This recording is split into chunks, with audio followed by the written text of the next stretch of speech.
Hey everyone, back again. Now we're on to part 2 of Spinoza's Ethics. Go check out part 1 if you just happened to land here. If you did happen to just land here, like I said, go check out part 1. If you found this as a podcast, you're going to be able to find it on YouTube, where I sometimes have videos. If you found this on YouTube, you're going to be able to find it as a podcast, where there shouldn't be any ads, which is great, right? If you like what I do here, like, share, subscribe. Tell me if I get anything wrong. I'd love to hear about it. Yeah, without further ado, let's jump into this because we have a lot of ground to cover. So we're starting from part 2 of ethics, and this is our part 2. And then next week, part 3, and then part 4. You know how it works. Part 2 titled On the Nature and Origin of the Mind. So after having established in the first part that God is tantamount to the infinite also being synonymous with nature, he has demonstrated that we have to reckon with our capacity to engage with nature and ourselves as a part of it. So here he's going to turn from considering God, which was the focus of part 1, to now considering human interaction with nature and the world in our minds and how our minds relate to it. So it's important to remind you that as humans, we are only privy to, we can only access 2 of God's infinite attributes, but we don't perceive them really, we don't experience them in their infinity. We only experience almost instances, specific utterances of this broader infinite. And these infinite attributes are thought and extension, or the body, or really space and time, you might be able to say, but mind and body is how we are going to classify it here. Or mind and extension is the word we find in the English translation that I was using. So this part looks at the mind-body split, and this whole part 2, is going to problematize the mind-body split. So here he's going to take aim at Descartes. He was very much fond of Descartes. A lot of Spinoza really originates from Descartes. But here he's going to problematize the neat split we find in Descartes between our mind and our body, where Spinoza is going to tell us that we can't so neatly do that because our body is the way our mind actually receives information about the world. We can't just so neatly say that the mind can just exist on its own, just in the act of thinking, because that variability is dependent upon us having a body. You can't be a mind on its own. You must have this body. So we can't just separate it. In fact, he almost thinks it's disrespectful to the body to just issue it, to just be like, oh, we can get rid of it. And just like the last part, this is very, this part is broken down into sections that are pretty much just lists. So here we're going to begin with our definition section. So number 1, a body. How does he define a body? A body is a mode which expresses, in a certain and determinate manner, the essence of God insofar as he is considered as the thing extended. So a body belonging to the universe, it exists in all of nature, in all possible things, is therefore one expression, one moment of the broader extension of God itself, as nature, as infinite. And as being one expression, and therefore not being infinite, because a body is not infinite, it is determinate. It only occupies a certain amount of space in an otherwise infinite expanse of space. Okay, second definition, essence and existence.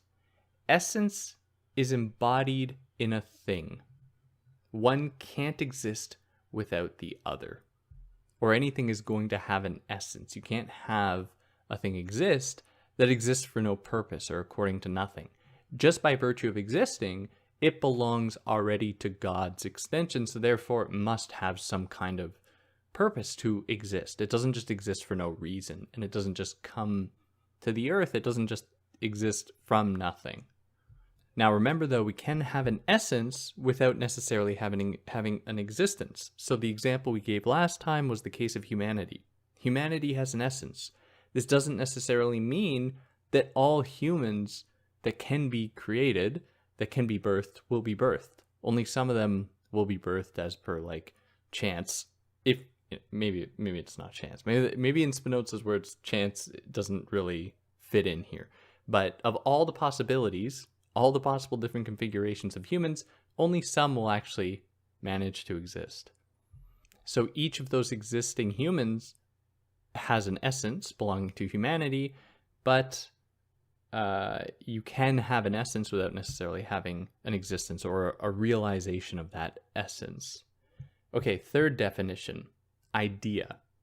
An idea is the mind's creation separate from a perception that is only passive perception of an object through senses. So if I'm looking at my computer, I'm passively replicating that image in my brain of the computer. An idea is something that is created separate from our passive perception of an object in the world. So it's something that comes about through our minds on its own, or through our mind on its own, not through necessarily having an immediate external stimulation that provides an idea for me. And that puts us into the fourth definition of what he calls an adequate idea. This is an idea without recourse to another idea or to an external object, but that is considered in itself and so possesses properties of a true idea. So I think geometry can work here, like a triangle. Triangles don't really exist in nature. You don't really find them. They're largely human created, at least a perfect triangle, 3 sides, 3 perfectly connected sides, with angles that all equal up to 180 degrees, and therefore corresponds to the Pythagoras theorem, Pythagorean theorem, whatever. So in this case, we have an idea that doesn't necessarily point to any external stimulation, but that is true in itself nevertheless, and its truth is bound up with itself. So we know the properties of a triangle, it having 3 sides, it being 180 degrees in total, it having, it can correspond to these other formulae. And so in this case, we have an object that is almost pure as an idea without necessarily existing in the world. And here we have an adequate idea. Number 5, or the 5th definition, duration is the indefinite continuation of existence. That is, existence itself continuing for a time. Duration. Easy enough. Number 6, reality and perfection, where here he says that they are the same thing. That's all he wants to say, is reality and perfection are the same thing. There's nothing that happens in the world because everything is according to God, is of God. Everything is therefore perfect. Everything happens for a reason. As you've probably heard in your life, that everything happens for a reason. The idea here being that nothing can not abide by nature's laws and principles. Otherwise, it wouldn't make sense. It wouldn't exist. That puts us here into the final definition, an individual thing. So things that are finite and which have a determinate existence, like any object, he adds that if many individual things or people work together to produce a single effect, they're all one thing. So this is an interesting qualification that he makes, because when he's talking about an individual thing, he really just means any individual thing in the world. It can be like your phone, if you have a phone.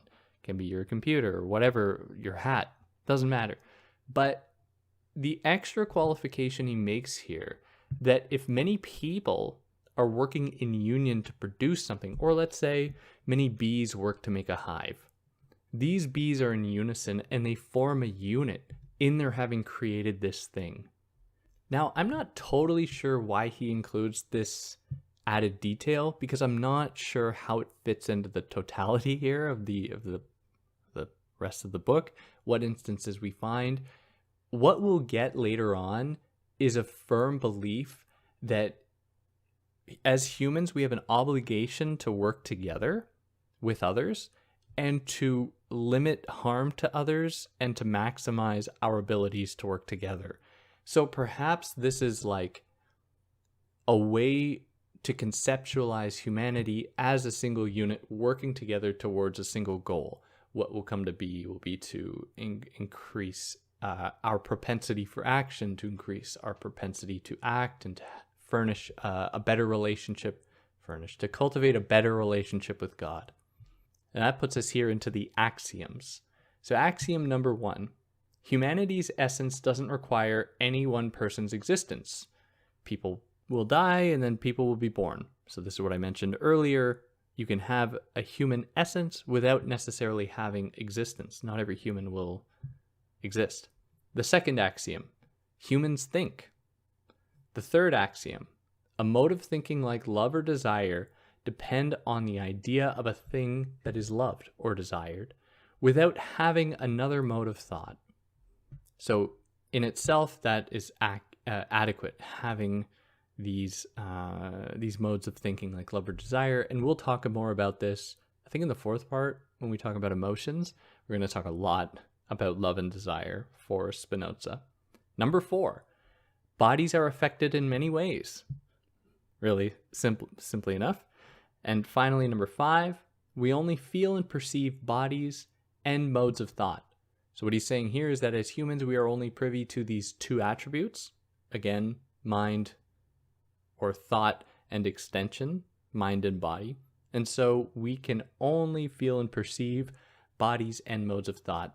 Whatever else there might exist in the universe that we just don't have access to, we can't actually we can't access it simply enough. We can only access and perceive things as they exist as physical bodies or as modes of thought.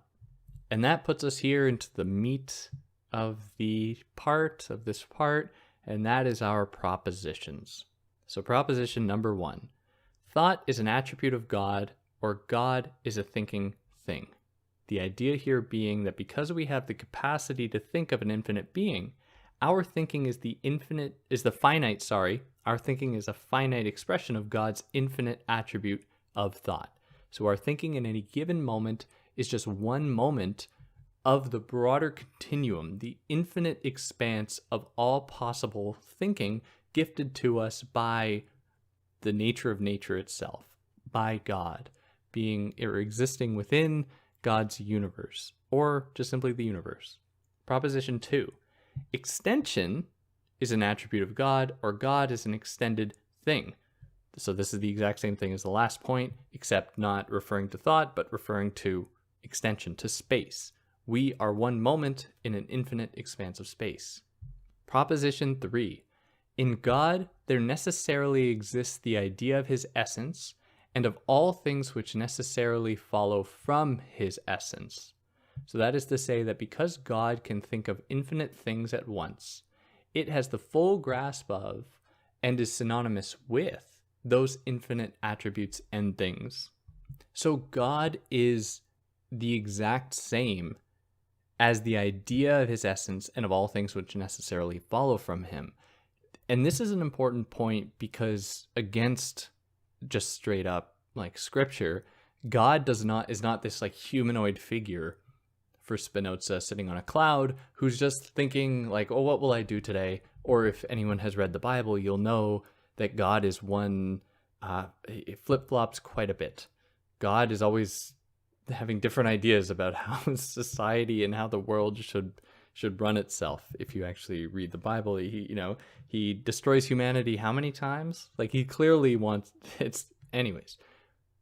We have to separate ourselves from that conception of God into one that considers nature itself as being God. So everything that exists, everything that can possibly exist is of God or of nature, which is really the point of this definition. And everything is in accordance with his essence, the God man. It's funny, we have to not anthropomorphize, but yet it's his. Okay, so proposition number 4. God's idea, while infinite, only appears as one, and that is the same with our idea of God. So God, as the totality of all of nature, is just one entity. We can't just split it up into many different gods, which is obviously problematic for any people who believe in multiple gods, but, Spinoza. So the idea here is that God is one, even if they are infinite. And the infinite intellect perceives many of God's attributes and modifications, but always as only one single unitary thing, as it's as its own essence. Proposition 5. The mind identifies God as its cause only insofar as God is conceived as a thinking thing and whose thought originates in itself. So what this means is that thought is only reliant on thought as an attribute of God, and so emerges from God as a thinking thing and not as having been conditioned by thought itself. But it's interesting here because if God supplies us with the possibility for thought, and God only exists in our minds that we have to argue for.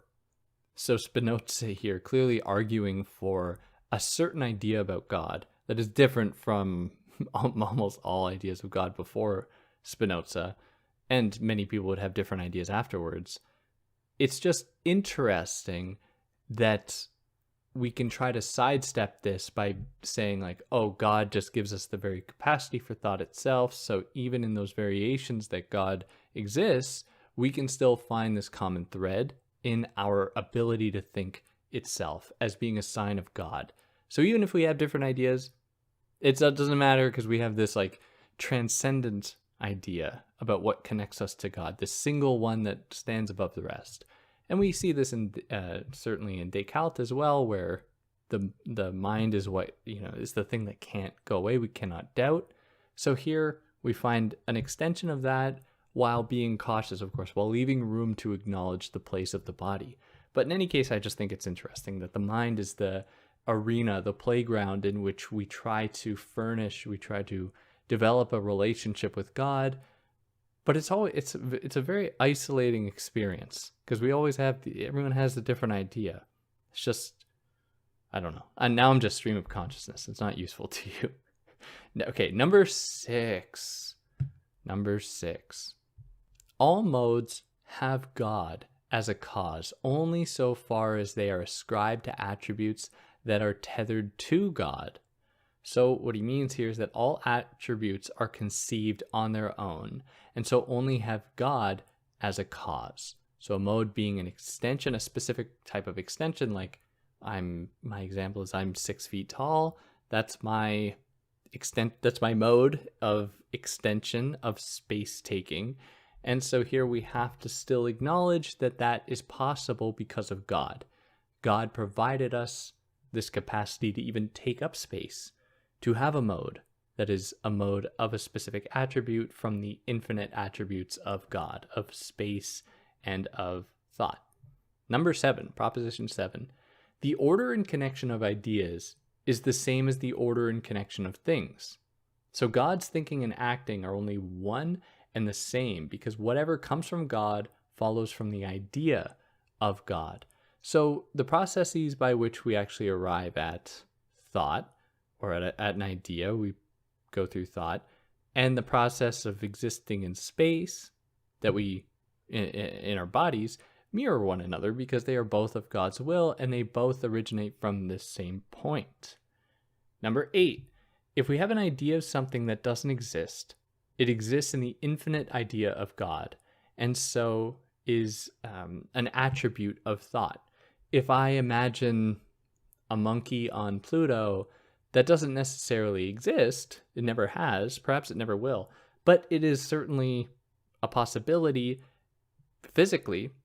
But the fact that it exists in my mind demonstrates is sign enough that it can belong to the infinite possibility of God's own thought, or thought originating from God.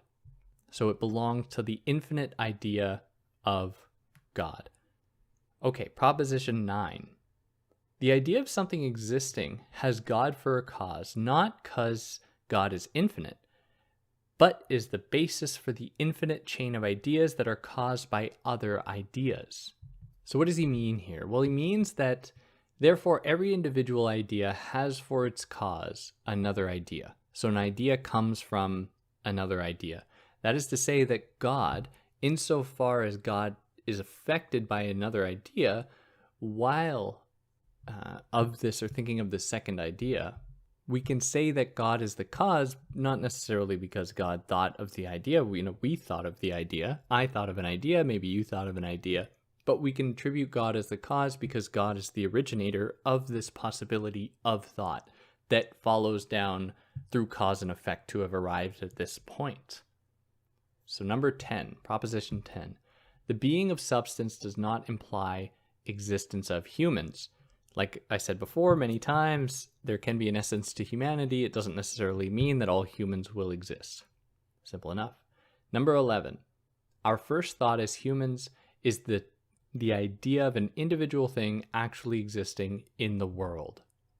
So what he's saying here is that as humans, our capacity for thought has to first go through the ringer of experiencing things in the world in order to furnish our minds with ideas that we can use to then create new ideas, to create new thoughts. We are not born with the capacity for thought because we don't have any, we only think through language or images, right? So if you actually, as a thought experiment, you tried to think without words or without images, I'd be very curious what you came up with. Let me know. But what that means is that we must first have a relationship to the world, the physical world that we inhabit, before we can have a relationship with our mind as the creator of new ideas in the act of thinking, or as thought, like to be able to have thought.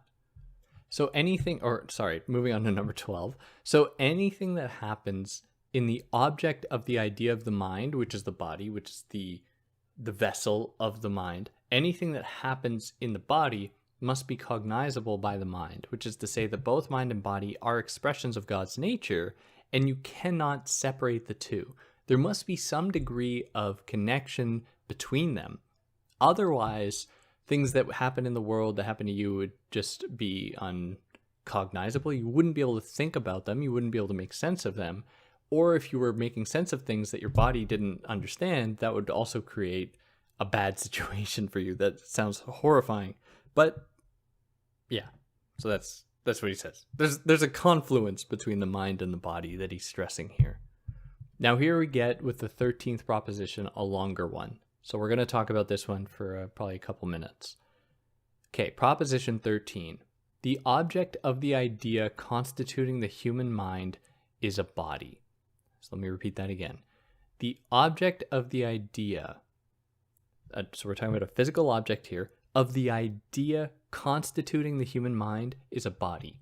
The body is an object that constitutes, is the object of the idea that constitutes the human mind. So what this is to say is that the mind and the body are connected, which I've already said many times, but this is the formal moment he lays it out. So there are some axioms here that we have to get into. If mind and body are united, this means that axiom 1, bodies are either in motion or they are in rest, or he's adding this, bodies are either in motion or in rest. Simple enough. Either a body's not moving or it's moving. Axiom 2, all bodies move, some quicker or slower than others. Fair enough. Okay, now some additional points are that bodies distinguished based on motion and rest, and not in respect to substance. So what he's saying here is that bodies are determined by their motion, not necessarily by their substance. Another point that he adds is that all bodies agree in some respect because they are all of same attribute of extension. So there is a harmony among different bodies in that they all are expressions of God's infinite extension. So what he's opening up here is really an acknowledgement or trying to get past what he perceives to be as insignificant differences, and to instead find what is universal among us. So by acknowledging our mutual relationship to God as being expressions of God's infinite extension, infinite as being an infinite thinking thing, and we have those capacities, then we can acknowledge our mutual stake in cultivating these aspects of ourselves to better encourage our relationship with God, or to better synchronize ourselves with the properties of nature and of the universe, which is what science is for. Like in the last text we covered of Spinoza, why it is important to improve the understanding, to increase our understanding of the world through science, through observation, in order to not dupe ourselves with our perceptions because they are limited, like the sun being an inch long or a foot long, whatever it looks like in the sky to you. And then, we can say from that, oh, well, we actually know how big the sun is because of our new knowledge. And we constantly build upon that because it is in our interest to better understand the world and the universe. Now, another point that he provides us here, again, we're still talking about this 13th proposition about the connection of mind and body. Another point that he adds is that the motion of rest of objects always determined by other objects, acting or not acting, ad infinitum. So in order for an object to actually end up moving, it needs to be acted upon, which I don't know, I guess he's getting this from Newton. Well, actually, no. That seems like too early. Whatever, he's getting it from, I don't know the history of physics. He's getting it from physics. A body can only be at rest or at motion depending on if another object has worked on it. An object won't just take the motion on its own. It needs to be acted upon in order for that to happen. But it's interesting because what acted upon the thing that acted upon it? Or if we follow this chain down all the way to the Big Bang, what came before the Big Bang? What set everything in motion? If there were just two, all the energy of the universe just got condensed into a single point and then blew up, where did all that energy come from in the first place? These questions, there are no answers, but this is all just to add to what Spinoza is giving us here. So composite objects or bodies can be formed when many objects have come together. So you can have many different, like in the case of some planets or other, celestial bodies coming together because many different asteroids bumped into one another. And asteroids are constantly hitting planets and adding to the size of planets. So we get these composite bodies. The same with just any objects on Earth. Like if things are added to something, they will become part of that thing and they will become a composite object. Another point he adds here is that if we accept the idea of composite bodies, like atoms combining to form water, for example, like 2 hydrogen and 1 oxygen, or is it 2 oxygen and 1 hydrogen? I don't know. H2O. They come together, they form water. Please, I don't know anything about chemistry and physics. So H2O, hydrogen and oxygen come together to form water. We get this composite type of material. It's the meeting of different objects. Now, we don't have to think about it only as like atoms, like at the tiniest level, but just generally with bigger things too. They come together and form composite objects. So the point that he's making here is that if we accept the idea of composite bodies, like bodies that are formed from having other things come together, if a certain number of bodies are removed with the same number and kind of objects added, the original composite object will retain its nature. So if hydrogen atoms are taken away from an H2O molecule, but then other hydrogen atoms are added, it will still remain the same. So it's like the Argonauts thing. Is that what it's called? With the boat?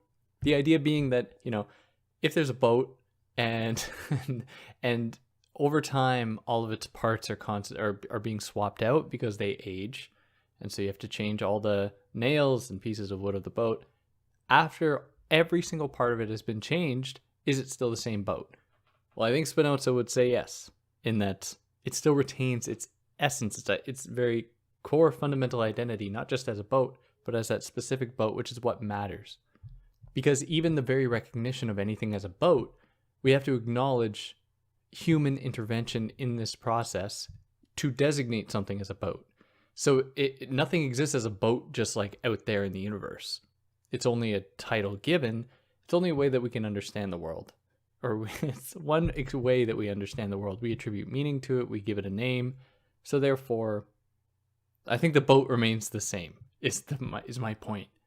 So the next point he makes is that if parts of a thing become greater or lesser proportionally, it will retain its nature. So if all the parts grow larger at the same rate proportionally, then the entire thing that those parts make, like the single thing that they comprise, will retain its nature. If different parts grow bigger than others and you get this like mutated thing, then it will probably lose its nature.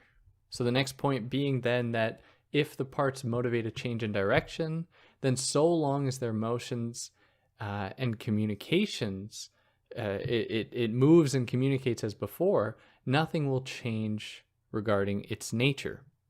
So it doesn't matter like which direction it's moving and how fast, as long as the relationship stays the same, then it will, of all the parts, then it will retain its nature. And the next and final kind of point, and we're going to get into more, we're still here just talking about Proposition 13, the unity of mind and body. The next point here is that the individual will retain its nature, whether in motion or rest, depending if each part retain its own motion and the way it communicates. So as long as each part stays the same, then the whole thing will stay the same, which makes sense because then it won't change. Now, with all of these points that he gives us here, we can extend this idea to the whole of nature as being a single individual with many different parts, which is what we said again and again and again. Nature is that totality of which everything is just a single expression of that totality. So here are some postulates specifically about that with the human body in mind and thinking about still Proposition 13, mind and body unity. So the human body is composed of many complex parts. It's postulate 1. Easy enough. Makes sense. Postulate 2, of these complex parts, some are fluid, some are hard, some are soft. Easy enough. Bones, tissue, and then blood, we get it. Third postulate. This body and its parts are affected in many ways by others. Other bodies, other things. Easy enough. Number 4. The human body is reliant on parts for its regeneration. Seems easy enough. Number 5. If fluid affects soft tissue, it leaves an imprint, which I wasn't totally sure what he meant, if it meant like the circulation of blood, but in any case, this is what he gives us. What is important here is the way that the body and tissue can be inscribed with another object. Here he specifies fluid. I'm not entirely sure why he focuses on that, because the same could apply with any kind of physical property. Like a physical thing could also leave a mark on the body or on soft tissue. But in any case, that's what we have. Postulate number 6. The human body can move and affect other bodies. So the human body is not just affected, it can also affect other things. And then here we arrive at postulate 14. That was all just, I said 1 or 2 minutes. I don't know why I did that. That long detour through postulate 13, now into postulate 14. The human mind responds to and grows with the perception that must be experienced by the body. So therefore, the mind grows as the body experiences. So think back to what we said about how when you were born, you don't necessarily have thoughts, or maybe even, well, I guess you do have the capacity for thought, but you don't have thoughts. You have to experience things in the world to develop language, to develop images of things that you can then use to think. So in that respect, the mind can only grow as the body experiences things. So as the body grows. So if we accept this, then we know that the idea that constitutes the mind is the body. But because the body is comprised of many parts, so too is the idea of it composed of parts. Which is to say that, in what he is saying, is that the body is what is necessary for the mind. And because the body is comprised of many different parts, as he said before in our long detour through Proposition 13, we then know that the mind is going to be comprised of many different parts.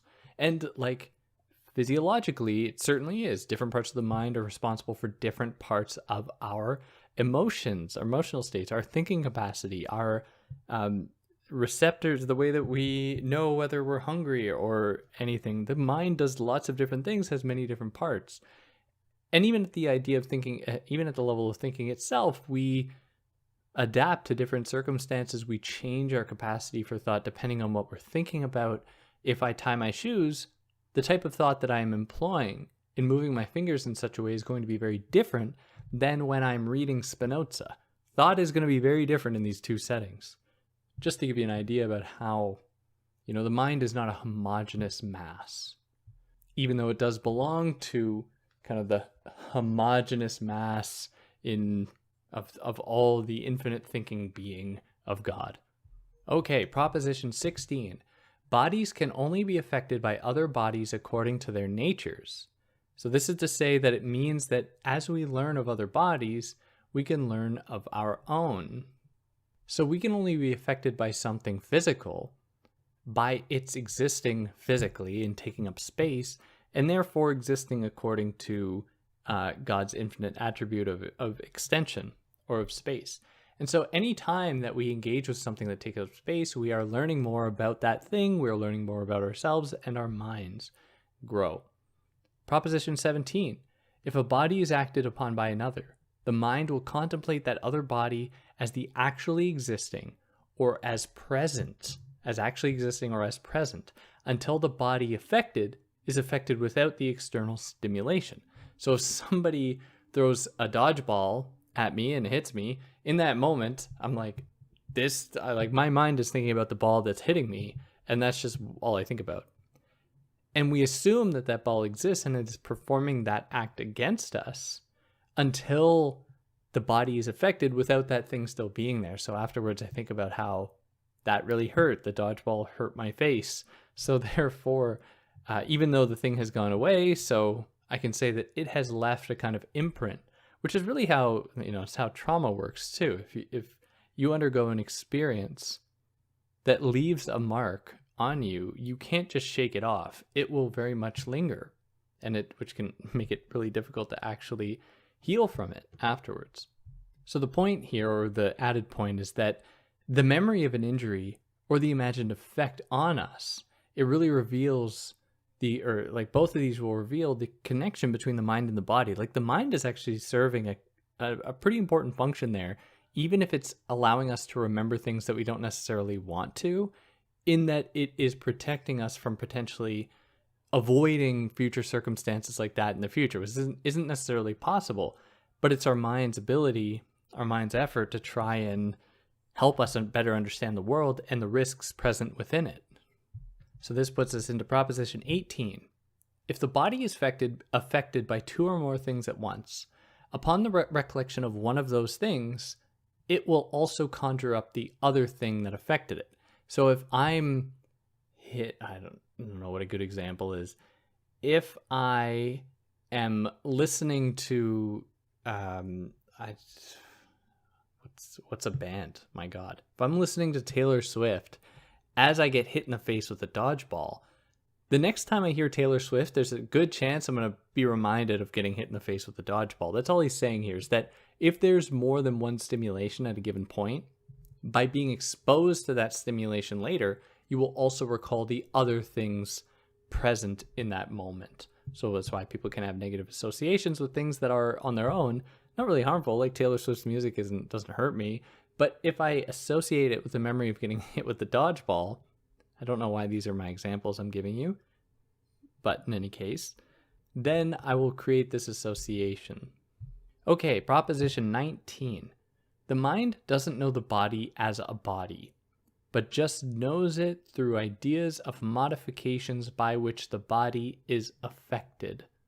Because the idea of like a singular body, despite all of the value we've attributed to it through the development of the human sciences, and we've better understood it, and seeing it as this unitary total thing, what Spinoza is saying here instead is that our mind's ability to actually comprehend our bodies is not our mind having a natural idea about what bodies are, but instead our mind being aware of a thing called space and the possibility of things existing in space and taking up space, that we can then come to understand them.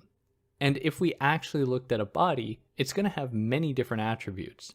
We just, for simplicity's sake, when we talk with one another, we just say the body, and we know what we're talking about. But really, when our mind, we have to be trained to think of this thing as like a single individual total thing, just because otherwise it'd be too difficult to like talk about it or to develop a science around it. If you were like, no, we have to think of the finger as like one part of the body, and we have to treat it as this unitary thing on its own, this complete thing on its own, that would make actually developing a science and knowledge of it difficult. But it's important to keep that in mind, that the mind doesn't necessarily understand what a body is on its own. The mind is only capable, as per its adoption of God's infinite attributes, can only be aware of space and extension in space as belonging to God's, God's infinite attributes. The body is just a word we use to make understanding this specific thing in the world, in the universe, possible. Okay, number 20. Sorry if there's noise, by the way. I do my best to make it quiet, but there's a construction and stuff. Number 20. God has both knowledge of human mind and body. So this is to say that God contains an idea of itself in thought, along with knowledge of its modifications, and every possible modification, every single mode, like every single type of body that can exist in nature, because they have to exist according to God's laws, according to nature's laws, I should say, and God and nature's laws. So God contains the knowledge, and I'm using that term very loosely here, not to say that God is like this thinking thing, like a human thinking with a big white beard. None of that. Instead, thinking about it as the totality of all natural possibility, and every modification only existing in accordance with those laws of nature. So God's idea of all these possibilities, all modifications, what Spinoza says here now in Proposition 21 is that this idea is part of the mind just as much as mind is part of the body. Both are united as attributes of God's attributes, both mind and body, so they can grasp each other in that respect and are dependent upon one another. Okay, Proposition 22. The human mind perceives both the body's modifications and the ideas of these modifications. That is because the mind is of God. The ideas of modifications are possible, and so therefore are ideas, because God has the knowledge or idea of the human mind. So everything is of God. Everything can come to us in our minds because it is of God, and so we can make sense of the body, its modifications, and the ideas of these modifications as well. Proposition 23. Just as the mind does not know the body, it does not know itself except through its perception of the ideas of the modifications of the body. So the mind can only have a relationship with itself almost by mediating itself through the body, as acknowledging its place, it's how it is tethered to, intimately connected with the body. So because knowledge of body's modifications and affectations resonates with the mind, he says that a knowledge of these ideas will necessarily involve a knowledge of the mind, or dealing with anything in the body, you have to then know the mind and vice versa. Okay, 24. The human mind doesn't have total knowledge of all parts of the human body, because that would mean that knowledge of the essence of body, which only God possesses. So we don't know virtually everything about it, because that would mean then that all of its mysteries have gone away. We try to totally understand everything, but there's just a lot we don't know. We don't fully grasp humanity's essence. We can suggest some ideas, but we don't actually know fully what its essence is, because that is reserved for God. That's not something that we are going to be open to, because we're limited as humans. We only perceive the world as like one single expression of God's total knowledge. And, we think the world similarly. We don't have that capacity to fully grasp human essence. Okay, Proposition 25. Idea of modification of the human body doesn't mean having knowledge of external body. That is because only God can have this knowledge. Simple enough. I mean, you don't necessarily know the properties of any other external body unless it is you and you've studied it. But the idea here being that that's only open to God, who would have total knowledge of everything. Number 26. Mind only perceives external bodies as existing through the ideas of the modifications of its body. So in cases where the mind imagines another body, its knowledge will be limited. Can't know everything about that other body because it's not your own. It's for God to know really fully. And we would only approach something, as he says, through the modifications of our own body by understanding ourselves and our own bodies. which is like informs, why people create things, not necessarily according to what would be best for all of humanity, but instead just best for themselves. They will design the height of doorknobs to be a certain height, not of course considering how some people can't necessarily access doorknobs at certain heights. The dials on an oven will be put behind the burners, which if somebody is not tall enough to actually reach across, that can be very difficult, instead of having the burners right at the front of the oven. It just, things like that. And these are just examples to demonstrate that we see things through our own experience in the world, which is a problem. He'll come to identify this as being a problem. And part of our goal is to acknowledge our common experience and to then move away from this hyper-individualism in favor of a more communal understanding of the world and each other. But that's just what he's saying here, is that we're going to be limited in understanding others just because we will understand them through the prism of our own experience. Okay, number 27. Idea of modifications of the human body does not involve an adequate knowledge of the human body. So we don't need to have a perfect idea about the human body, or like adequate knowledge, knowing all of the properties of a triangle, how the triangle is replicable, like what makes a triangle. We don't need to know all of that to understand a human body. We just have to know its modifications, which we actually can know, because we exist in that realm of modifications of the single universal human essence, or of God's infinite extension, I should say, not human essence. Ignore that. Okay, number 28. Ideas of modifications to the human body are not clear and distinct, but confused to the mind. That is to say, there are little conclusions without, these are like conclusions without premises. So the mind perceives things, has the capacity to perceive these modifications, but it doesn't necessarily know what the essence is, why these modifications exist the way they do, and so on. We just know they exist. And so the mind is naturally confused by them and is always trying to grapple with them, to understand them, to sit with them. Hence the point that they are like conclusions without premises. We've just arrived at this final point, seeing these things, not necessarily knowing why they exist or establishing what purpose they fully serve to our mind. That puts us here into Proposition 29. Ideas of modifications of body do not supply us with an adequate knowledge of the human mind. So we can't actually arrive at this adequate knowledge of the human mind, understanding how the mind works, what is the nature of thought itself, by looking at the human body and its modifications, developing ideas from its modifications. Proposition 30, we can barely know how long our bodies will last. So duration of bodies not established by essence. Everyone, we all have a common human essence, but people live longer than others, different amounts of time. But by existence and the ways other things act upon bodies, and so the duration will depend upon the common order of nature and the constitution of things.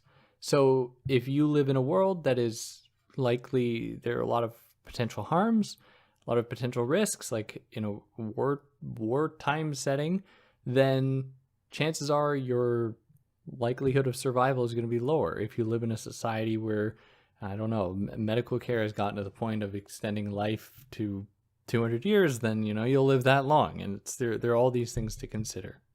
Okay, 31. We can barely know how long other bodies will last. I guess it's the same point. We don't know how long we're going to live. We don't know how long others are going to live. Number 32.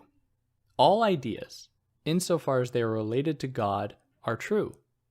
This point is obviously true because you just assume here that for Spinoza, God is absolutely true. And if God is absolutely true, then of course everything from God is true. Because God is true. That's just... And everything God does is proper and right, like so. The sentence it satisfies itself. Okay, Proposition 33. If an idea is false, it cannot be positive in its description of something.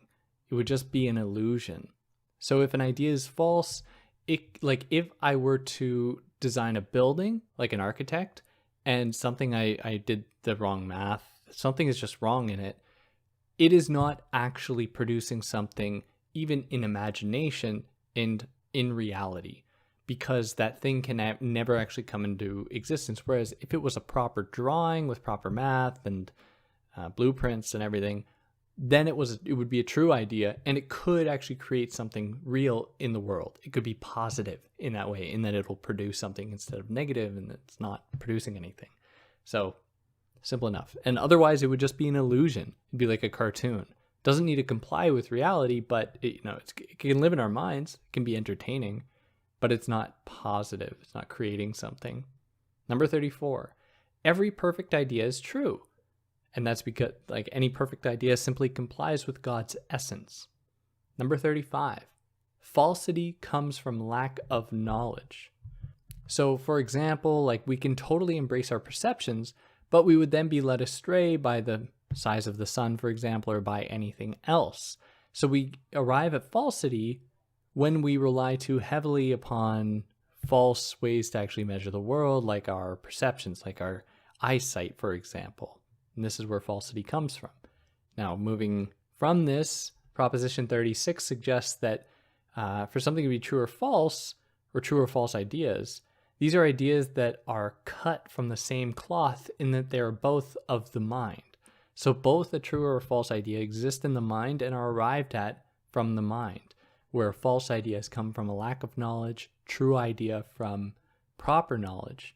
So only true ideas can actually comply with God, whereas false ones are just individual creations. They are just the poor use of understanding of knowledge to arrive at a point, and it doesn't actually work. Okay, Proposition 37. No individual thing shares the essence with everything on its own, which is to say that would mean if the thing disappeared, so would everything else. So my essence is not the same as humanity's, or everything else's is not the same as everything else's essence. So these two things are not coextensive. An individual thing can die while the essence continues on, and there are new things like it that emerge. Okay, Proposition 38. All things that belong to all parts and the whole can only be adequately conceived.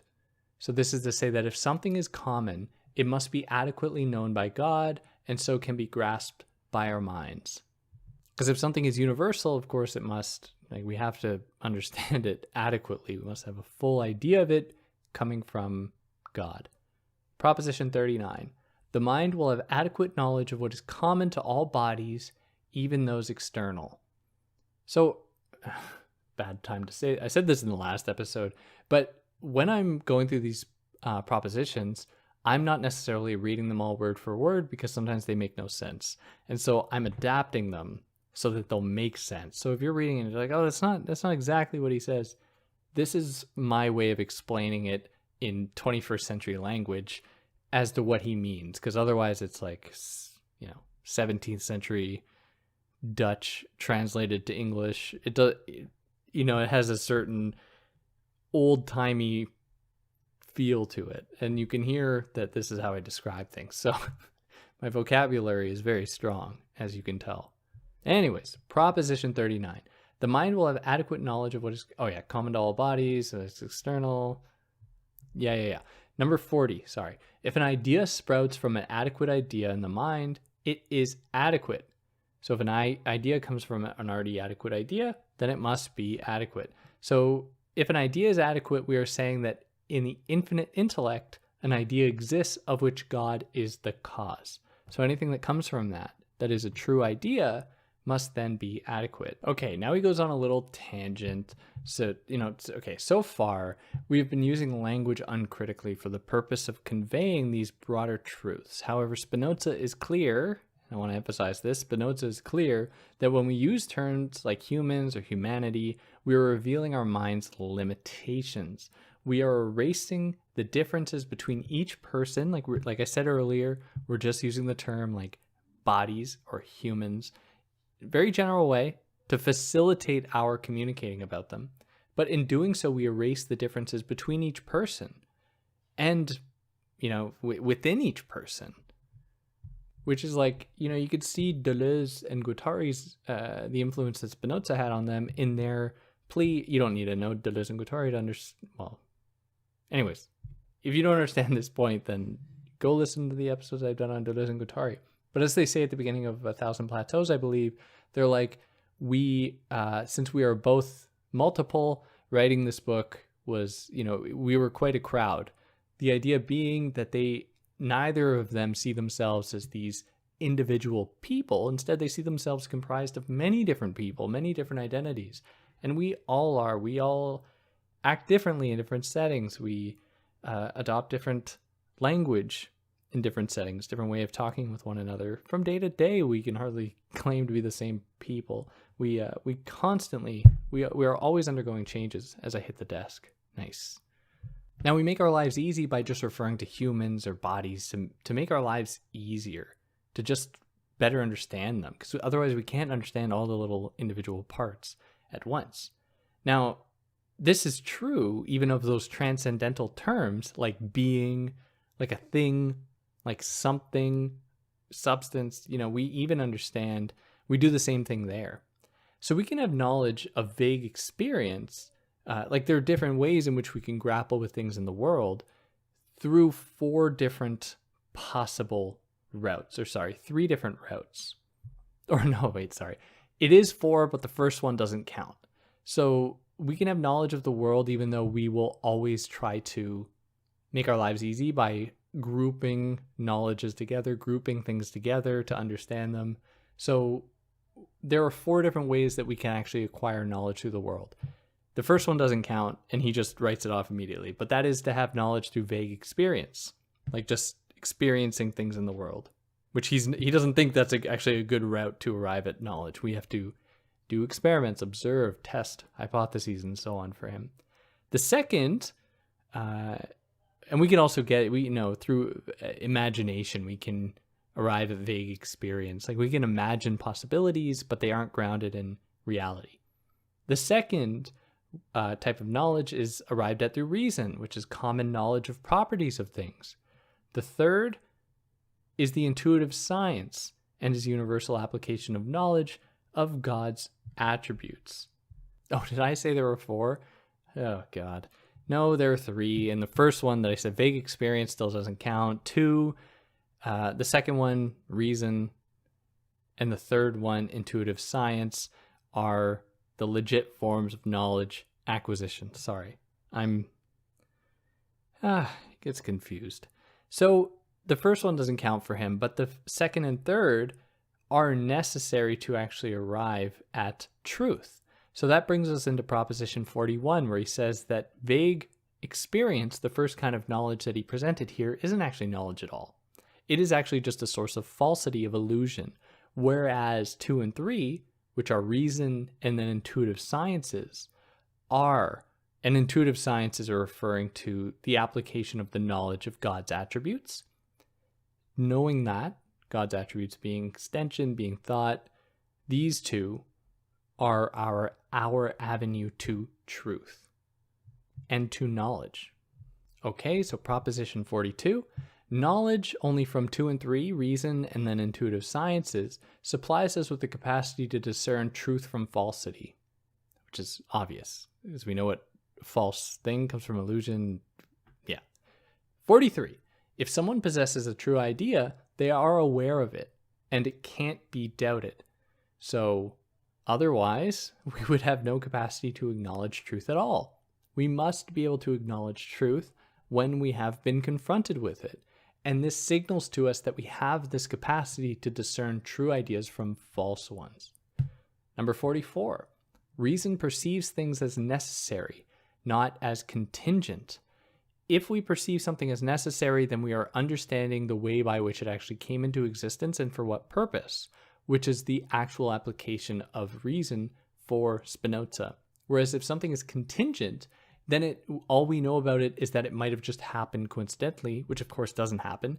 All that reveals to us is that we don't actually have a full grasp of that thing. We don't know why it came about, how it came about, or anything like that.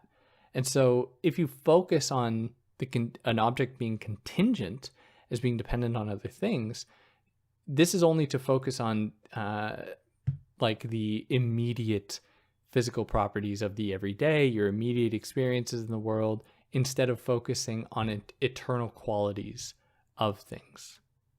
Number 45, every idea of anything involves the eternal and infinite essence of God, and that is because all things are of God. Here, by existence or a thing's existing, he means its possibility from the infinite time and possibilities supplied to us by God and by nature. Number 46, each idea involves God's eternal and infinite essence, and so is always adequate and perfect. So what he's saying here is that the idea must be perfect because it is an attribute of God's mind, or of mind, contemplating itself as it contemplates God as the infinite intellect. So they are connected to one another. The mind has the capacity to acknowledge its place along this trajectory of God's total infinite mind, infinite thinking attribute. Number 47, the mind has knowledge of the eternal and infinite essence of God. We perceive ourselves and our external bodies, hence we have knowledge of God through its domain. When we see the world, all the infinity of the universe, Spinoza again, assuming it's infinite, but we are confronted with this infinite possibility, time being infinite, it might be infinite, who knows?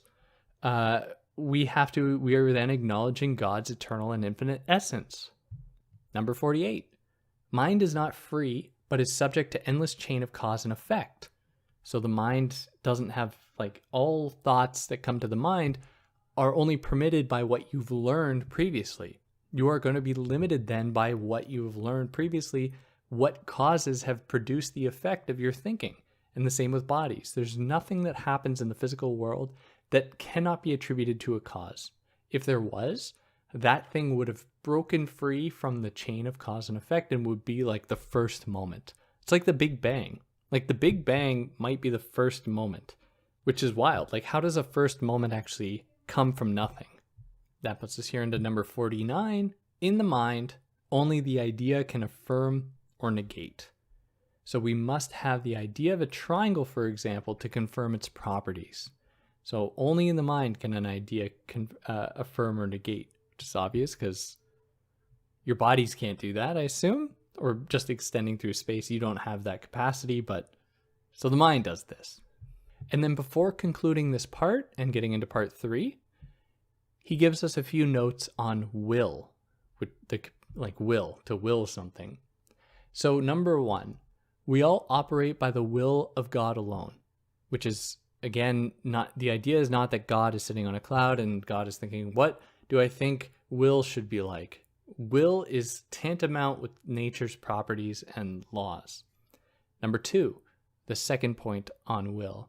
All things happen according to God's plan, and so we must learn to wait for and bear each form of fortune. So his point here is saying, if you're poor, get over it. This is God's plan. If someone's rich, don't be upset with them. They did nothing wrong. They're just living according to God's plan, which, if any of you have any idea about me, you're going to know I'm not going to like that. But in any case, this is what he's saying.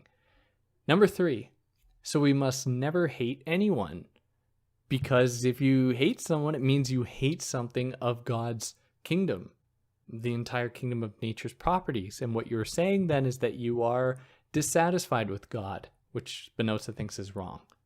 And finally, number 4 of the notes on will, this should guide us in how we establish government, so as to permit people to act according to nature's laws and properties. Which you might say, oh, well, David, I thought you said that Spinoza was advocating for community against hyper-individualism. And that is true. But he still thinks that every person's first task is to provide for themselves, understand themselves, and to allow themselves to act and to live in such a way as to permit their ability to act as easily as possible in the world. And the only way to one of the only ways to do that is to help permit that for others around you. So you help others. You establish community and government to foster this type of cooperation in order to allow individuals to live their best lives. But we'll get into that more as we go on. And we're going to wrap that up there. The end of part 2. Next time we're on to part 3 on the origin and nature of the emotions. We're going to talk about love and sorrow and everything like that. And yeah, if there's anything I got wrong, anything I missed, I'd love to hear about it. Tell me what you think. Do you buy it? Do you like what Spinoza is giving us here, I'd love to hear all your thoughts. But yeah, on that note, take care.